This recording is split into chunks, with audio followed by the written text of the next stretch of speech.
ونشهد أن سيدنا ومولانا محمدا عبده ورسوله صلى الله عليه وعلى آله وأصحابه وبارك وسلم تسليما كثيرا كثيرا. أما بعد فأعوذ بالله من الشيطان الرجيم. بسم الله الرحمن الرحيم. أفرأيتم ما تحرثون أأنتم تزرعونه أم نحن الزارعون. وعن عمرو بن أبي سلمة رضي الله تعالى عنه قال: كنت غلاما في حجر رسول الله صلى الله عليه وسلم وكانت يدي تطيش في الصحفة، فقال لي رسول الله صلى الله عليه وسلم: يا غلام سم الله وكل بيمينك وكل ما يليك، أو كما قال عليه الصلاة والسلام. قرآن کریم کی دو مختصر سی آیات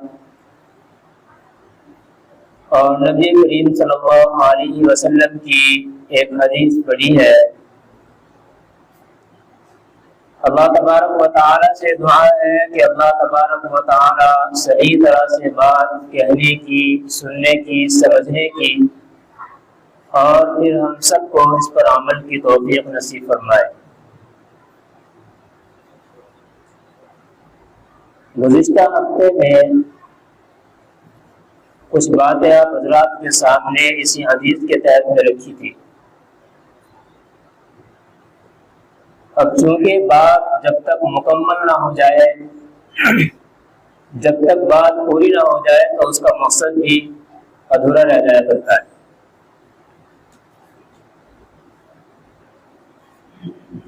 حضرت عمرو بن ابی سلمہ رضی اللہ تعالیٰ عنہ ارشاد فرماتے ہیں کہ آپ صلی اللہ علیہ وسلم نے جس وقت میں چھوٹا سا تھا اور دسترخوان پر بیٹھے ہوئے تھے تو آپ صلی اللہ علیہ وسلم نے کچھ باتیں مجھے بتلائی جس سے صاف پتہ چلتا ہے کہ انسان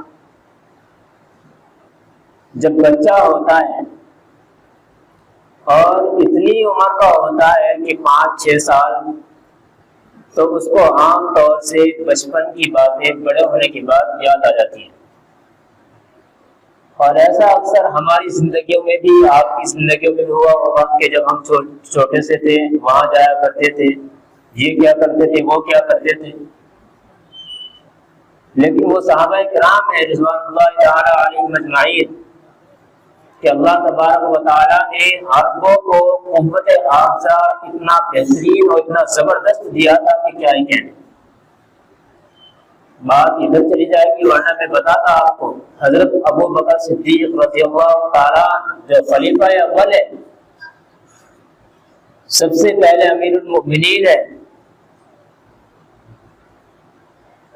ان کو اللہ تبارک و تعالیٰ نے یہ حافظہ اور یہ ذہن عطا فرمایا تھا کہ اونٹوں کی جو نسل ہوا کرتی ہے اس کو بتا دیا کرتے تھے کہ فلاں نسل سے چلا رہا.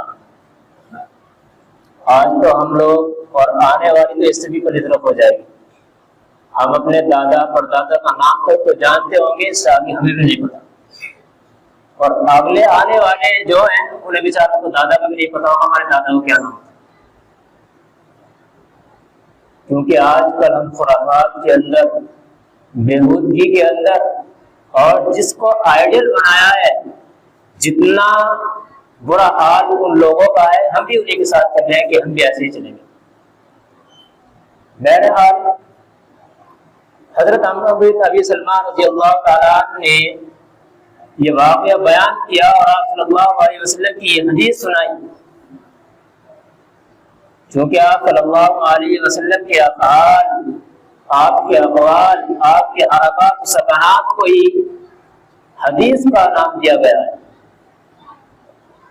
آپ نے کیا کیا ہے اس کو حدیث کا سنت کا نام دیا گیا، آپ نے کس چیز سے روکا ہے، آپ نے کس چیز کے بارے میں کہا ہے، ان تمام کو بعد میں حدیث کا نام دیا جاتا۔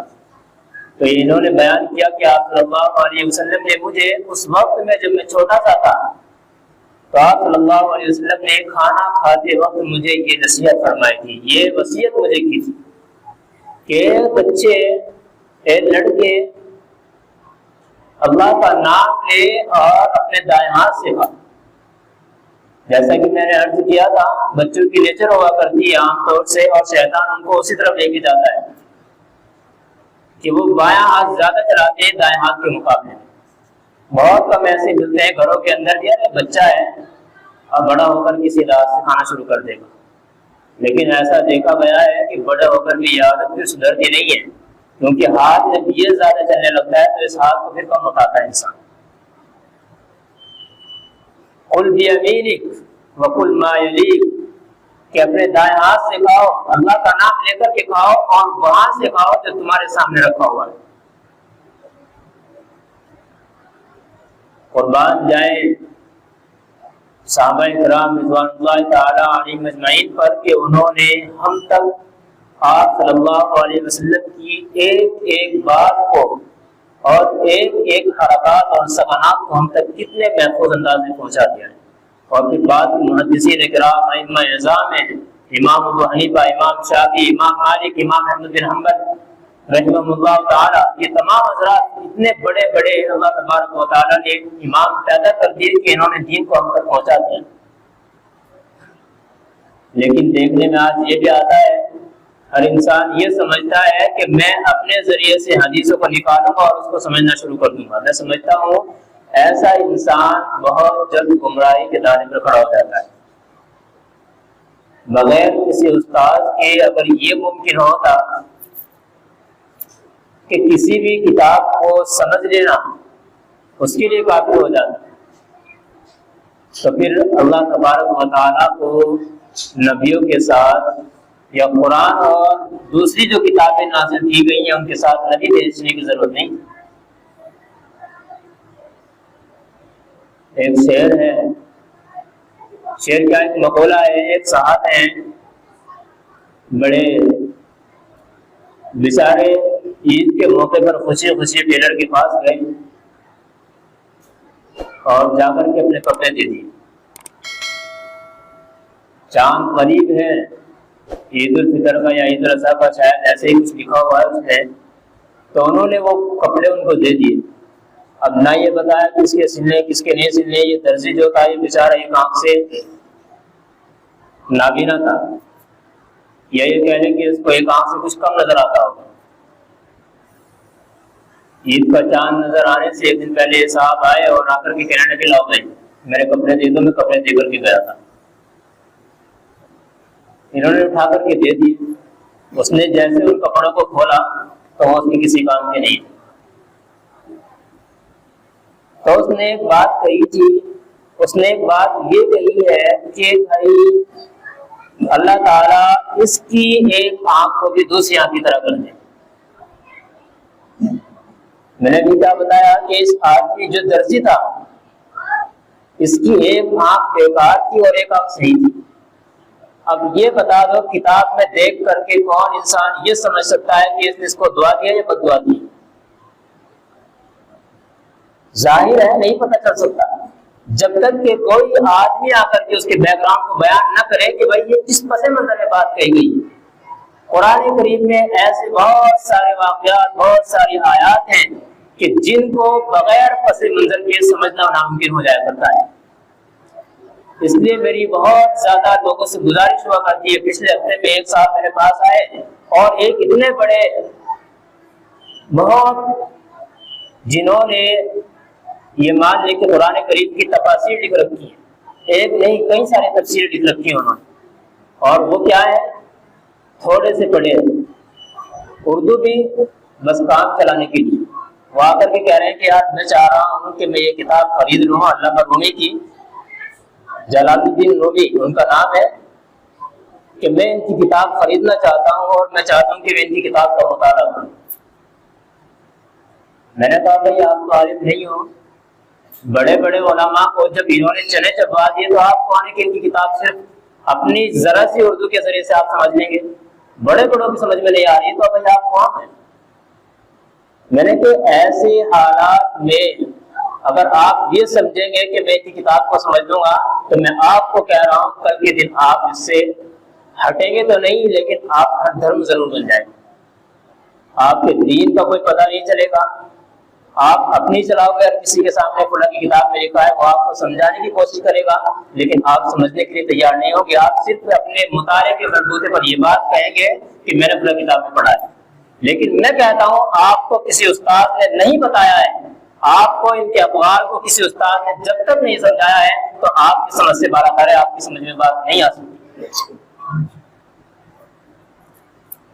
حضرت ڈاکٹر عبدالحی صاحب بہت بڑے بزرگ ہیں، حضرت مفتی تقی عثمانی صاحب دامت برکاتہم العالیہ کی ابھی حیات ہیں، ان کے جو شیخ ہیں حضرت ڈاکٹر عبدالرحیم کا انتقال ہو چکا ہے نور اللہ مرقدہ۔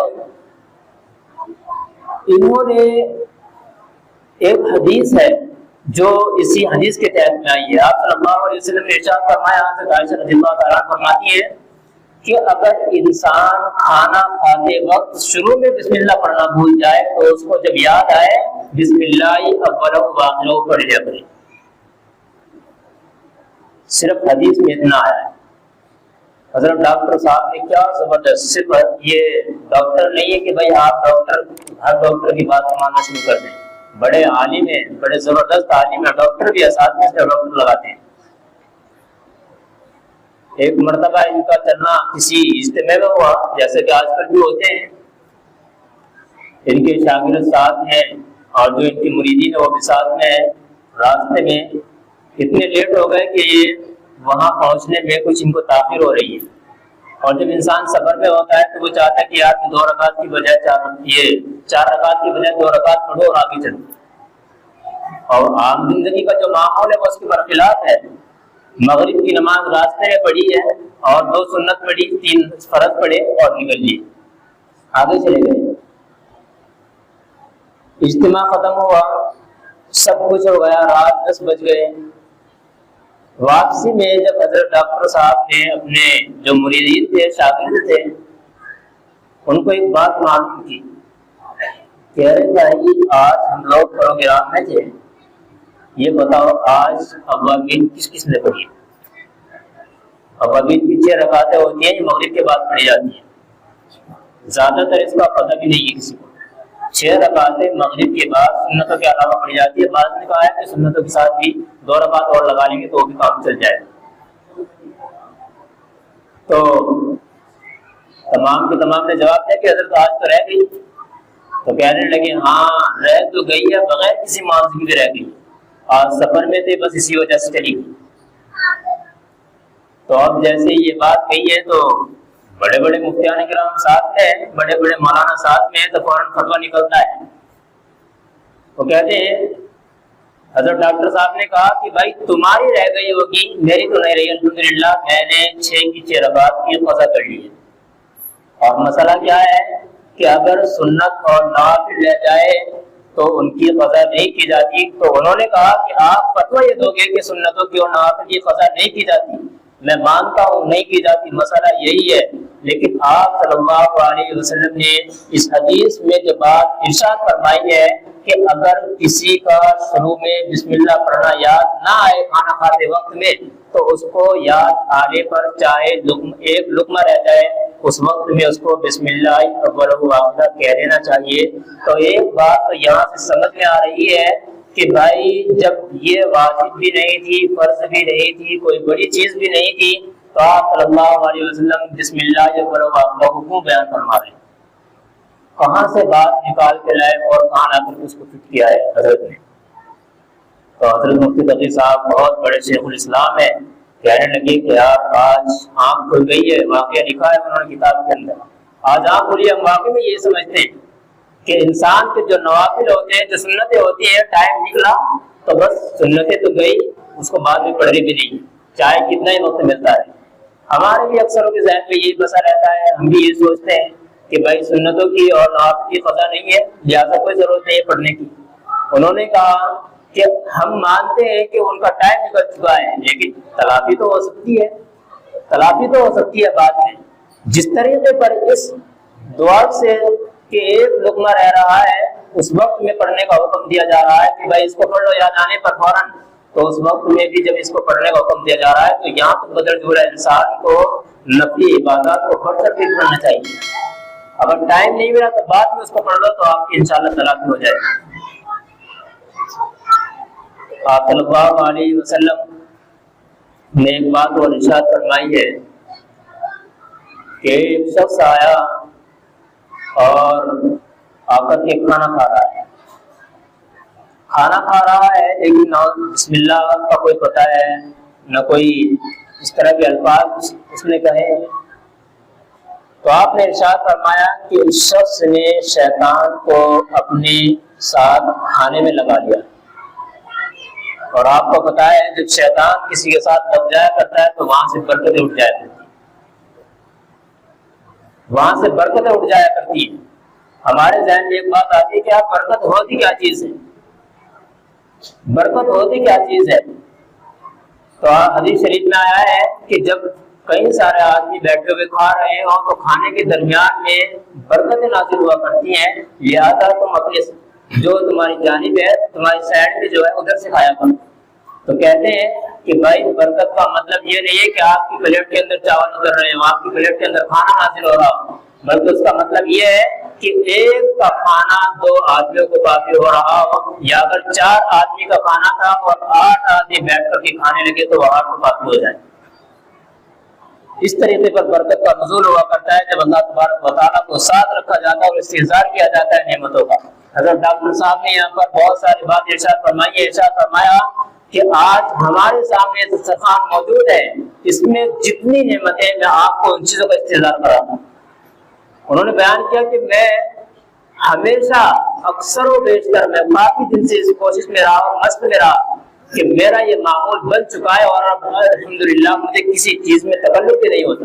انہوں نے اپنا معمول بتایا ہے کہ جب بھی کوئی کھانے کے لیے بیٹھے، کسی چیز کو کھانے کے لیے بیٹھے تو اس کو اپنے دل کی خواہش کو پیچھے ہٹا کر کے اللہ تبارک و تعالیٰ کی جو نعمت ہے اس کا شکر پہلے ادا کرنا چاہیے، اس کو پہلے سامنے لے کر کے آ جانا چاہیے۔ میں نے ایک واقعہ اور بتایا تھا، کتنے سارے لوگ ایسے ہیں کہ ان کو نعمت تو حاصل ہوتی ہے لیکن وہ استعمال نہیں کر سکتے۔ کتنے دسترخوان آپ کے الحمدللہ دیہات کے ہیں اور دیہات میں کم پائے جا رہے ہیں، لیکن اب یہاں بھی فروغ ہو رہا ہے، بڑھ رہا ہے، ادھر بھی یہاں بھی بڑھتے جا رہے ہیں، اس طرح کی مریض اور اس طرح کے مریض پیدا ہو رہے ہیں۔ لیکن شہروں کے اندر یہ چیز زیادہ پائی جاتی ہے، کوئی شوگر کا، کوئی بلڈ کا، کہ میں یہ نہیں کھا سکتا، فلاں نہیں کھا سکتا۔ تو یہ کیا چیز ہے؟ یہ اللہ کی نعمت، اللہ کی نعمت ہے جس کے پاس حاصل تو ہے، تو اس کے پاس موجود تو ہے لیکن اس کو استعمال نہیں کر سکتا۔ تو بھائی انہوں نے ارشاد فرمایا کہ بھائی جب بھی تمہارے پاس کوئی نعمت آئے اس کا شکر ادا کیا کرو، اللہ تبارک و تعالیٰ کی نعمت کا استحضار کرو۔ انہوں نے واقعہ بیان کیا کہ میں جب گھر کے اندر داخل ہوتا ہوں تو میرا فوراً بچے کو دیکھ کر کے دل چاہتا ہے کہ میں اس بچے کو بہت اٹھا دوں، لیکن میں فوراً رک جاتا ہوں، میرا دل چاہ رہا۔ انہوں نے بات کی میرا دل چاہ رہا ہے کہ میں بچے کو بہت اٹھا دوں، اور عام طور پر ایسا ہوتا ہے، لیکن فوراً تھوڑی دیر رکتے ہیں اور پھر کہتے ہیں کہ آپ صلی اللہ علیہ وسلم کی ایک حدیث ہے کہ آپ صلی اللہ علیہ وسلم بچوں سے محبت فرماتے ہیں اور ان کو گود میں بٹھا کر کے ان کو بوس و کنار کرتے ہیں۔ تو پھر میں اس حدیث کو جب ذہن میں لاتا ہوں مجھے فوراً استحضار ہو جاتا ہے کہ آپ صلی اللہ علیہ وسلم نے ایسا کیا ہے، لہٰذا میں بھی ایسا کروں۔ کام کا کام بھی ہو رہا ہے اور سونے پہ سہاگا ہوتا جا رہا ہے، حالانکہ تب بھی ثواب مل چکا تھا کہ بھائی ایک کام کو کیا جا رہا ہے اور اللہ کی نعمت کا شکر ادا کرنے کے لیے کیا جا رہا ہے، لیکن جیسے حدیث کو اس کے ساتھ ملایا ہے اور یہ سنت کو اس کے ساتھ ملایا ہے تو فوراً اس کا اجر بدل چکا ہے، کام بھی ہو گیا اور اجر بھی ڈبل ہو چکا ہے۔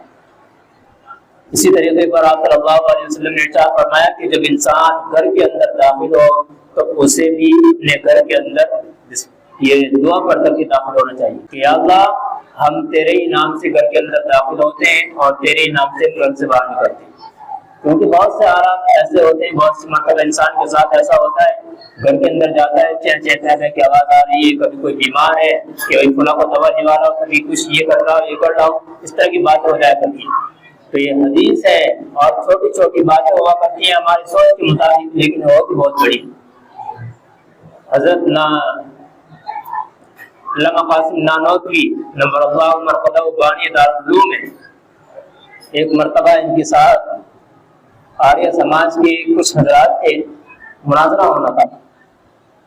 اور مناظرہ بھی کیا ہونا تھا کہ آج فلاں چیز پر بحث کی جائے گی، دلائل پر بات کی جائے گی۔ لیکن جس کے یہاں جو مہمان گئے تھے، جو یہ مہمان نواز تھا، میزبان تھا، ان کے یہاں پر دسترخوان لگایا گیا، سب نے بیٹھ کر کے کھانا کھایا، آریہ سماج کے لوگ بھی بیٹھے ہوئے ہیں۔ اور اللہ والے زیادہ تر ایسے ہوا کرتے ہیں، بہت کم تھوڑے کھانے پر یہ اپنا کام کر لیا کرتے ہیں، ان کا کام تھوڑے کھانے میں پورا ہو جایا کرتا ہے۔ تو انہوں نے تھوڑا بہت جو کچھ کھانا تھا کھا کر کے اٹھ گئے۔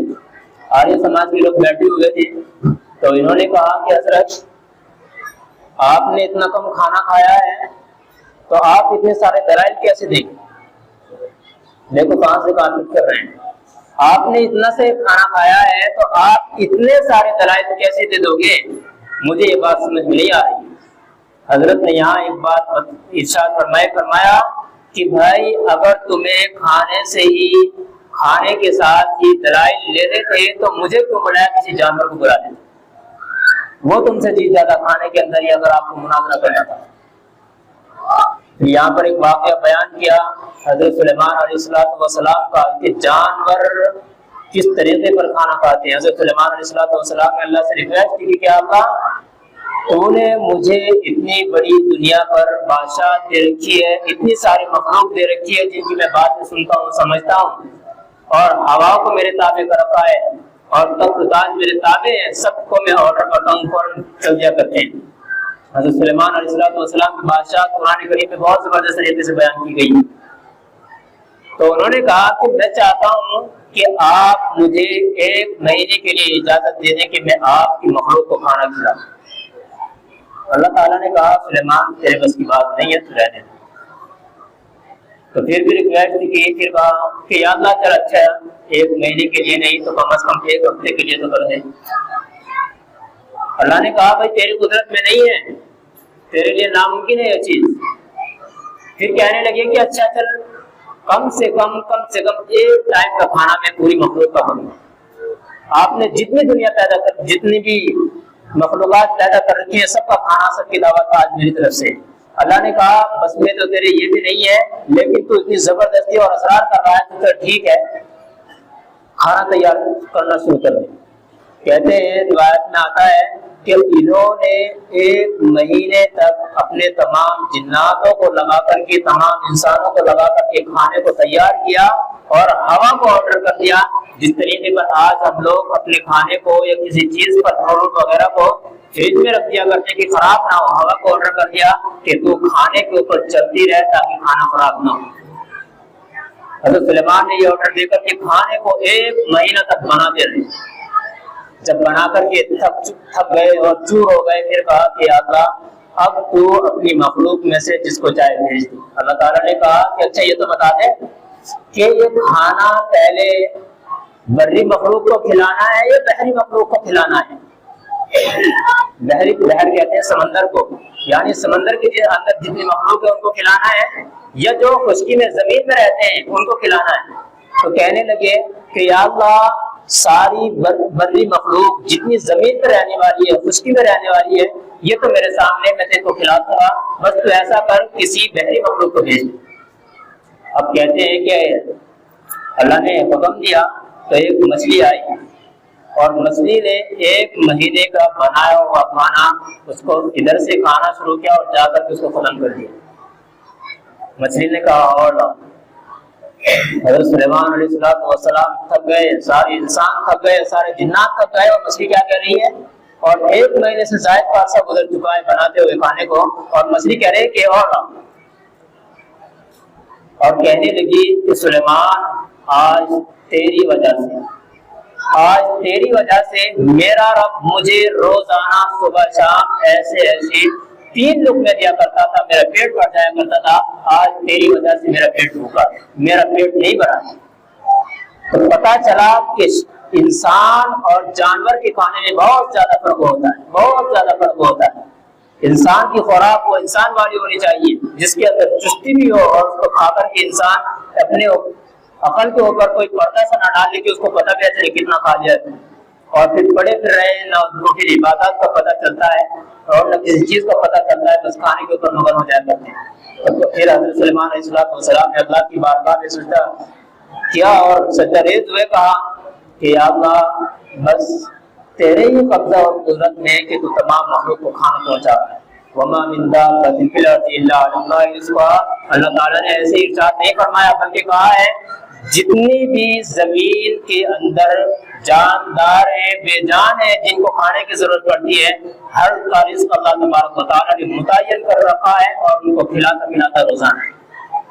وقت کم ہے ورنہ میں آپ کو ایسے واقعات کی بہت لمبی فہرست بتا سکتا ہوں۔ اللہ تعالیٰ ہمیں سمجھ کی اور قدر کرنے کی توفیق نصیب فرمائے اور نعمت کی قدر کرنے کی توفیق نصیب فرمائے۔ وآخر دعوانا الحمد للہ رب العالمین۔